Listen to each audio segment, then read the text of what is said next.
নমস্কার। আমার YouTube channel বাঙালি আড্ডাতে আপনাদের স্বাগত।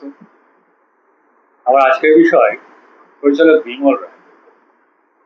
এখন বিংশ শতাব্দীর ৩০-এর দশকে ফটোগ্রাফির নেশাগ্রস্ত এক অন্তর্মুখী যুবক ঢাকা থেকে কলকাতা। তার চলচ্চিত্র জগতে প্রথম প্রবেশ সহকারী ক্যামেরাম্যান হিসেবে। খুব শীঘ্রই তিনি নিউ থিয়েটার্সের প্রধান ক্যামেরাম্যান হিসাবে সুপ্রতিষ্ঠিত হন। সেই যুবক অচিরেই প্রমথেশ বড়ুয়া, নিতিন বসু, দেবকী কুমার বসু প্রমুখ ডাক সাহিত্যে পরিচালকের সম্ভ্রম আদায় করে নেন তার অনুভূতি সম্পন্ন ক্যামেরার কাজের জন্য। বিমল রায় চলচ্চিত্র জীবন দুভাগে ভাগ করা যায়। প্রথমত কলকাতা নিউ থিয়েটার্সের ক্যামেরাম্যান ও পরিচালক হিসাবে, এবং দ্বিতীয়ত বোম্বের চিত্রনির্মাতা হিসাবে। কলকাতায় প্রমথেশ বড়ুয়ার অধিকার ছবি প্রচারের জন্য স্থির চিত্র ফটোগ্রাফার হিসাবে বিমল রায় চলচ্চিত্র জগতের সঙ্গে প্রথম যুক্ত হন। তারপর সহকারী ক্যামেরাম্যান হিসাবে কাজ করেন। শেষে প্রমথেশ বড়ুয়ার দেবদাস ছবিতে প্রধান ক্যামেরাম্যান হিসেবেও কাজ করেন। ১৯৩৪-৩৫ সাল নাগাদ নাঙ্গা থাঙ্গাল নামক তামিল চলচ্চিত্রের অসাধারণ ক্যামেরার কাজের জন্য তিনি প্রথম পুরস্কার পান। তারপর ১৯৪৪ সালে তার পরিচালনায় প্রথম উল্লেখযোগ্য এবং বাংলা চলচ্চিত্রের যুগান্তকারী ছবি, তার নাম উদয়ের পথ। সম্ভবত এটি ভারতীয় চলচ্চিত্রে প্রথম কম খরচে পরীক্ষামূলক ছবি বলা যেতে পারে। সত্যজিৎ রায় এই ছবি সম্বন্ধে বলেছেন, উদয়ের পথে ভারতীয় চলচ্চিত্রে এক উল্লেখযোগ্য ঘটনা। সময়োপিত কাহিনী, প্রধান চরিত্র, অপরিচিত শিল্পীদের দিয়ে অভিনয় করানো এবং নৈতিক অবস্থান সব মিলিয়ে এক নতুন দিশার সন্ধান দিল এই উদয়ের পথে ছবি। সেই সময়ের প্রেক্ষিতে গল্পটি ছিল যথেষ্ট সাহসী। এক ধনীর দ্বারা তার কর্মচারীদের শোষণ ও একজন ঔপন্যাসিকের ব্যবহার তৎকালীন বাঙালি মানসিকতাকে ছুঁয়েছে। সাধারণ মানুষ ছবির নায়ক অনুপ ও নায়িকা ধনীর বোন গোপার সঙ্গে একাত্মবোধ করেছিল বলা যায়। কারণ তারা তাদের শ্রেণী চরিত্র অতিক্রম করে এক উদার মতবাদের প্রবক্তা হিসাবে নিজেদেরকে চিহ্নিত করেছিল। এই ছবিটি নিউ থিয়েটারের সমস্ত বক্স অফিস রেকর্ড ভেঙে দেয়। অসিত বরং সামনে এসে দাঁড়াতে মৃদু এসে জিজ্ঞাসা করলেন বিমল রায়, শুটিং? একটু ইতস্তত করে বলেই ফেলেন, হ্যাঁ, শুটিং শুরু হয়েছে। প্রতিশ্রুতি নিউ থিয়েটার্স সেই নতুন ছবি, অসিত বর্ণের প্রথম ছবি, হিরোর পাঠ। ৩০-৪০-এর দশকের সন্ধিক্ষণ। নতুন খামে ৫০০ টাকা ধরে অসিত বর্ণের হাতে দিয়ে বিমল রায় বললেন, ক্রিকেট খেলুন। অসিত ধরুন তো থ। বিমল রায়ের বাড়ির সামনেই বানিয়ে ফেলা হয়েছে ক্রিকেট গ্রাউন্ড, একটু দূরে মেকআপ রুম। আর এক অভিনেতা অভি ভট্টাচার্যের সঙ্গে অসিত বরণ চললেন ক্রিকেট ব্যাট আনতে। একটু পরেই জমে উঠল খেলা। অসিত বরণরা খেলছেন এবং একটু দূরে চুপ করে দাঁড়িয়ে তাদের লক্ষ্য করছেন বিমল রায়। ঘন্টাখানেক খেলা চলার পর হঠাৎ বিমল রায় এগিয়ে এসে অসিত বরণকে বললেন, কাল থেকে শুটিং করবেন? পাঠ মুখস্থ করে হয়ে গেছে? খুব জোরে মাথা নেড়ে অসিত বরণ বললেন, পাঠ মুখস্থ দূরের কথা, ক্যামেরার সামনে দাঁড়িয়ে অভিনয় করতেই শিখিনি এখন। যাই হোক, অসিত বরণের কাজ শেষ হলো একদিন, রিলিজও করলো প্রতিশ্রুতি। নিউ থিয়েটার্সের ছবি মানেই তখন হিট। ফলে অসিত বরণের জনপ্রিয়তা ক্রমশই বাড়ছে। বাসে ট্রামে আর যাতায়াত করতে পারছেন না। একদিন স্টুডিও থেকে ফেরার সময় তাকে গাড়িতে তুলে দিলেন বিমল রায়। জার্মান গাড়ি, নিজেই চালাতেন। চালাতে চালাতে বললেন, প্রতিশ্রুতি দেখলেন? না, অকপট স্বীকারোক্তি অসুবিধা। এত নার্ভাস লাগছে যে হলে গিয়ে ছবিটা দেখতে পাই। সাহসে বলেছেন, অযথা আতঙ্কিত হওয়ার কোনো কারণ নেই, যথেষ্ট ভালো অভিনয় আপনার, আশ্বস্ত করলেন বিমল রায়। তারপরে বরাবর দেখভাল করতেন বিমল রায়। তপন সিংহকে একবার জিজ্ঞেস করেছিলেন কেন তিনি সহকারী পরিচালক হিসেবে ইন্ডাস্ট্রিতে ঢোকেন। জবাব দিয়েছেন, ওরে বাবা, তখনকার পরিচালকরা সব উচ্চমার্গের ব্যক্তি, সাধারণ মানুষের সঙ্গে দুদণ্ড কথা বলার মানসিকতা তাদের নেই। তবে পরিচালকদের সম্বন্ধে আমার ধারণা যে পুরোপুরি ঠিক নয়, তা অচিরেই বুঝতে পেরেছি। ফিল্ম ইন্ডাস্ট্রিতে বিমল রায়ের মতো পরিচালক তো ছিলেন, যার কাছ থেকে প্রচুর সাহায্য স্নেহ পেয়েছি ওই তরুণ বয়সে। শশী কাপুরের কপালেও জুটেছিল সেই সৌভাগ্য। তখন নিউ থিয়েটার্স ছেড়ে বম্বেতে বিমল রায় নিজের স্টুডিও আর প্রোডাকশন কোম্পানি করেছেন। ৫০-এর দশক শেষ হয়ে আসছে।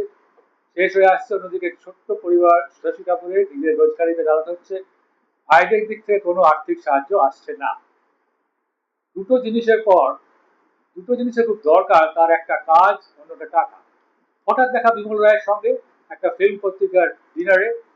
শর্মিলার পর পতৌদির কাছ থেকে একটা যোধপুরি কোড নিয়ে সেটা গায়ে চাপিয়ে পৌঁছেছিলেন শশী কাপুর। কদিন বাদে বিমল রায়ের প্রোডাকশন থেকে ডাক এলো, শশী যেন অবশ্যই তার সঙ্গে দেখা করে। শুনে শশী কাপুর প্রায় উঠতে উঠতেই তার স্টুডিওতে চলে গেলেন। গিয়ে দেখলেন অ্যাসিস্ট্যান্টরা ভিড় করে বিমল রায়ের ঘরের সামনে। ঋষিকেশ মুখার্জি, গুলজার, বাসু ভট্টাচার্য সবাই সেখানে আছে। দুটি নতুন ছবির কাজ প্রায় একসঙ্গে শুরু করতে চলেছেন বিমল রায়, একটি বন্দিনী আর একটি প্রেমপত্র। দ্বিতীয়টা উত্তম সুচিত্রার সাগরিকার হিন্দি, আর তাতেই তোমাকে মানাবে ভালো, শশীকে আগ বাড়িয়ে জানিয়ে দিলেন তার ঋষিদা আর বাসু। রোমান্টিক রোল তো। শেষ পর্যন্ত যখন ঘরে ঢুকতে পারলেন শশী, দেখলেন চুপচাপ সিগারেট খেয়ে চলেছেন বিমল রায়। কোনো কথা না বলে এভাবে একটানা সিগারেট খেয়ে যাওয়াটা নারান্বিত তার উপস্থিতি। একসময় নীরবতা ভেঙে হঠাৎ বলে ওঠেন শশীবাবু, এক পিকচার বানায়েগা, আই ওয়ান্ট ইউ। আনন্দ সম্মতি ছাড়া কিছুই দেওয়ার ছিল না শশীবাবু। তাকে সেই প্রথম দেখার পর থেকে মনে প্রাণে সেটাই তো চাইছিলেন, কাজ করবেন বিমল রায়ের সঙ্গে। তরুণ বয়স, অভিনয়ের অদম্য আগ্রহ তখন শশীর রক্তে। তীব্র উত্তেজনা নিয়ে বেরিয়ে আসেন ঘর থেকে। বেরোনো মাত্র ফের তাকে ঘিরে ধরেন অ্যাসিস্ট্যান্টরা। কি হলো জানতে চাইলেন গুলজার। দাদা আমার কাছে ডেট চাইছিলেন। শশীর মুখে একথা শুনে কৌতূহল আরো বেড়ে গেল। কোন ছবিটার জন্য? জানি না, জানালেন শশী। তারপর ঘাড় ঘুরিয়ে দেখেন ধর্মেন্দ্র তারই মতো বিমল রায়ের ঘরে ঢোকার জন্য। মাসখানেক বাদে অবশ্য ফয়সালা হয়ে যায় ধর্মেন্দ্র বন্দিনীর জন্য, আর তিনি মানে শশীর জন্য প্রেম করেন। বিমল রায় জানতে চাইলেন পারিশ্রমিক কত হলে চলবে। অস্বস্তিতে পড়ে গেলেন শশী কাপুর। শেষ পর্যন্ত বিমল রায়ের সঙ্গে টাকা পয়সা নিয়ে কথা বলতে হবে বুঝতে পেরে বিমল রায় বললেন, আচ্ছা ঠিক আছে, এখন যেখানে কাজ করছো সেই বিরাট সেবার প্রোডাকশন তোমাকে কত দিচ্ছে? 25,000 টাকা, শশীর উত্তর। শুনে এতটাই বিস্মিত হলেন বিমল রায় যে না বলে থাকতে পারলেন না, তুমি নিশ্চিত যে ওরা তোমাকে অত টাকা দেবে? অবশ্য ওরা বেশ বড় সড়ো প্রয়োজন। শশীর উত্তরে কোনো অনিশ্চয়তা ছিল না। ঠিক আছে, আমিও তোমাকে একই টাকা দেবো। বলতে এক মুহূর্ত সময় নিলেন না বিমল রায়। এতটাই কম কথার মানুষ ছিলেন এই পরিচালক বিমল রায়, সে কথা শশী কাপুরের খুবই মনে ছিল। শুটিং শুরু হওয়ার পর তাকে তার সঙ্গে ছবির নায়িকা সাধনার আলাপ করানোর কথাও খেয়াল ছিল না তার। অথচ সাধনার সেটা প্রথম বড় কাজ। যাই হোক, শশী আর সাধনা নিজেই আলাপ করাটা সেরে নিলেন। কাজটা করতে করতে দারুণ একটা বোঝাপড়াও তৈরি হয়ে গেল বিমল রায় আর শশী কাপুরের। সারাদিন হয়তো শুটিং হয়েছে, প্যাকআপের পর ফিরে এসেছেন শশী কাপুর, কিন্তু বাড়িতে ঢোকার সঙ্গে সঙ্গে আবার ফোন, একটা শট বাকি থেকে গেছে, দাদা আপনাকে এক্ষুনি চলে আসতে বলছেন। বিনা বাক্য ব্যয়ে শুটিং স্থলে ফিরে যান শশী কাপুর। তার বাড়ি থেকে সে দূরত্ব অনেকটাই। পৌঁছানো মাত্র বিমল রায়ের প্রশ্ন, এতটা রাস্তা তুমি শুধু আমি বলেছি বলে এলে? শশী, হ্যাঁ। শুনে প্রসন্নতায় মন ভরে গেল তার।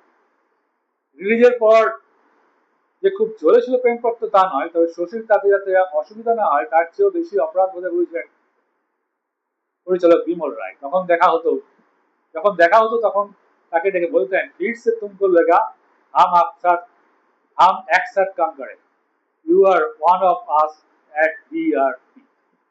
দারুণ রেগে গেলেন বিমল রায়। ধৈর্য হারিয়ে চেঁচামেচি করছেন বা গোলাকাটি আসছেন, এমন ঘটনা কখনো কেউ দেখে।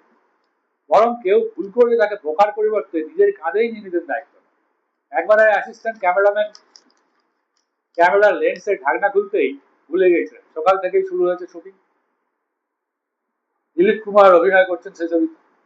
অনেকক্ষণ কাজ হয়ে যাওয়ার পর যখন জানতে পারলেন বিমল রায় কোনো কথা না বলে শুধু বললেন প্যাক আপ, দিলীপ কুমার তো রেগে আগুন। সারাটা দিন পণ্ডশ্রম অ্যাসিস্ট্যান্টকে যেন দূর করে দেওয়া হয়, এই মর্মে আবেদনও পেশ করলেন পরিচালকের। বিমল রায় শুধু শান্ত গলায় বললেন, মানুষ মাত্রই ভুল হয়, আজকের শুটিংটা কাল না হয় আবার করবো। তবে তার কম কথা বলা, না কথা বলাটা বেশ বিপদে ফেলে দিয়েছিল বসন্ত চৌধুরী। বিমল রায়ের পরক ছবিতে কাজ করেছেন, প্রায়ই তাকে বলতেন বিমল রায়, বাংলায় যদি ছবিটা করতাম জমিদারের রোলটা ছবি বিশ্বাস নিজে করা। বলতেন কারণ ছবি বিশ্বাসের সঙ্গে বসন্ত চৌধুরী বেজায় ভাব, আর তার পাড়াতেই থাকতেন শৈব। শুনে বসন্তবাবুর মনে হলো কলকাতায় এবার তার নিজের বাড়িতে ছবি বিশ্বাসের সঙ্গে বিমল রায় আলাপ করে দিয়ে কেমন হয়। যেমন ভাবা তেমন কাজ। কোনো একবার বিমল রায় কলকাতা আসা মাত্রই তাকে আর ছবি বিশ্বাসকে একসঙ্গে নিজের বাড়িতে নেমন্তন্ন করে বসলেন। দুজনেই মাছ খেতে ভালোবাসতেন। কয়েক রকম মাছ বাজার থেকে আনা হলো ডিনারের জন্য। একটু বেশি সন্ধ্যায় বিমল রায় এলেন, আর ঠিক তারপরেই ছবি বিশ্বাস। রাতের খাওয়ার আগেই কথাবার্তা শুরু হলো। বসন্ত চৌধুরী শুরু করে দিলেন বসন্ত চৌধুরী কথা শুরু করে দিলেন। তারকে ধরে ছবি বিশ্বাস নিজের কথা বলতে শুরু করলেন। তিনি ভালোই বাসতেন কথা বলতে, কিন্তু হঠাৎ টের পেলেন তিনি একাই কথা বলে যাচ্ছেন। বিমল রায় নির্বাক শ্রোতা, মুহা ছাড়া কিছুই বলছেন না। ব্যাস চুপ করে গেলেন ছবিবাবু। টানা 2 ঘন্টা এভাবে কেটে গেল। রাতের খাওয়াও সাঙ্গ হলো তিনজনের, শুধু কাজের কথা কিছুই হলো না। সুজাতা বা বন্ধুদের জন্য পুরস্কার পেলে কি হবে, প্রথম প্রথম নূতন বুঝেই উঠতে পারতেন না যে তার কাজটা কতটা বদলাল। যত জমিয়ে অভিনয় করুন না কেন, শটের শেষে বিমল রায়ের মুখে কেবল একটাই শব্দ শোনা যেত, ওকে। কয়েকদিন কাজ করার পর আন্দাজ করতে পারলেন নতুন পরিচালক মানুষটি ভারী চাপা স্বভাবের, খুব দরকার ছাড়া শুটিং এর সময় প্রায় কথাই বলেন। সুজাতা শুটিং এর আগে অফিসে গিয়ে স্ক্রিপ্ট শুনেছিলেন। নতুন নূতন 60-এর দশকের শুরু হয়নি তখনও। চরিত্রে কয়েকটা জরুরি ডিটেল তার মাথায় গেঁথে গিয়ে দিয়েছিলেন বিমল রায়, যেগুলো গল্পের চেয়েও বেশি কাজে লেগেছে। শুটিং এর সময় সেগুলো যখন ব্যবহার করতেন তখন খুব জানতে ইচ্ছা করতো নতুনের সেই চেষ্টাটা পরিচালকের, মানে পরিচালক সেটা নজর করছেন। কিন্তু মুশকিল ওই একটাই, শটের শেষে তিনি শুধু বলতেন ওকে। আর তাকে গিয়ে যে একবার সরাসরি জিজ্ঞেস করবেন তখন ততটা আর ভাঙেনি।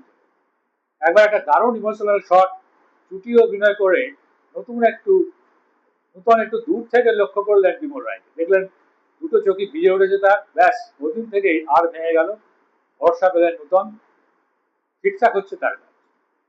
বন্দিনী যখন বন্দিনীর যখন অফার এলো তখন বিয়ে হয়ে গেছে নূতন, আর তিনি যখন সিনেমায় কাজ করতে চাইছেন না, শুনে ভারী বিমর্ষ হয়ে পড়লেন এই পরিচালক বিমল রায়। তারপর আস্তে আস্তে বললেন, তাই যদি হয় তাহলে এই ছবি আমার আর করা হবে না, নতুন গল্প আমাকে বুঝতে হবে। নূতনের স্বামী বুঝতে পারলেন বিমল রায়ের ছবি করতে না পারার দুঃখটা। তিনি তো আর ছবি করাটাকে নিছক ব্যবসা মনে করতেন না, তিনি আসলে দর্শককে আনন্দ দিতে চান, তাই ছবি করেন। বুঝতে পেরে নূতনকে ছবি করার ব্যাপারে রাজি করালেন তার স্বামী। বিমল রায় যখন শুনলেন নূতন রাজি হয়েছেন, অসম্ভব আনন্দিত হলেন। সেই খুশি তার মুখের হাসিতেই টের পায়। তখন তার মধ্যে সেন্স অফ হিউমারটাও টের পেতে শুরু করেছেন নূতন। সম্পর্কটা আরো সহজ হয়ে আসছিল। বন্দিনী করার সময় নূতন সন্তান সম্ভবা সেটা জানতে পেরে একটু ইতস্তত করলেও শেষমেশ তার কাছে জানতে চাইলেন বিমল রায়, ডাক্তার কবে ডেট দিয়েছেন। আরো মাস 7 লাগবে নূতনের প্রত্যুত্তরে বিমল রায়, আমরা তার আগেই শুটিং শেষ করে ফেলবো, শুধু একটু চেষ্টা করো যাতে আর খুব বেশি বড় না হয়ে যায় চেহারা। শুনে হাসতে লাগলেন নূতন। বেরোয়ছিলেন ছবিতে তাকে দেখে কেউ বোঝেনি যে তিনি মা হতে চলেছেন। বন্দিনী ক্লাইম্যাক্স নিয়ে তর্ক বেঁধে গিয়েছিল। গোটা বোম্বে শহরটাতে তখন উত্তেজনা। বন্দিনী শেষটা কি হয়। 60-এর দশকের শুরু। ইউনিটের এক দলের ইচ্ছা নূতন প্রেমিক ধর্মেন্দ্র কাছেই থাকুক। ধর্মেন্দ্র তখন তরতাজা তরুণ, সিনেমায় নতুন মুখ, দর্শক তাকেই চাইছে বেশি করে। কিন্তু জোড়াসন্দের কাহিনী থেকে নেওয়া নবেন্দ্র ঘোষের স্ক্রিপ্টে ছিল হিরোইন আর পুরনো প্রেমিকের কাছে ফিরে যাবে। অশোক কুমার তখন দর্শকদের কাছে গা শোয়া এক বয়স্ক নায়ক।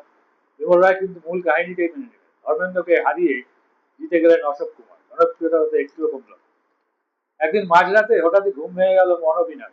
তার পাশে যখন ঘন অন্ধকার থেকে ছ্যাট করে উঠল, ধরপড় করে উঠে বসে দেখেন ওই অন্ধকারের মধ্যে এক বিন্দু আগুন শূন্যে ভাসতে ভাসতে এঘর থেকে ওঘর ঘুরে বেড়াচ্ছে। একটু ধাতস্থ হতেই তিনি বুঝতে পারলেন তার স্বামী পাইচারি করছেন ঠোঁটের জ্বলন্ত সিগারেট। যখনই ছবির কোনো সমস্যা মাথায় চেপে বসতো, তার ঘুম আসতো না। তখন এমনটাই করতেন বিমল রায়। অত সিগারেট খেতেন বলেই বোধহয় মাত্র 57 বছর বয়সে মারা যান ফুসফুসের ক্যান্সার। চলচ্চিত্রের আকাশ থেকে এক নক্ষত্রের পতন হলো। সালটা হচ্ছে 1966 সালের 8ই জানুয়ারি। আমার এই ভিডিওটি যদি আপনাদের ভালো লাগে তাহলে এটিকে শেয়ার করবেন, সাবস্ক্রাইব এবং কমেন্টও করতে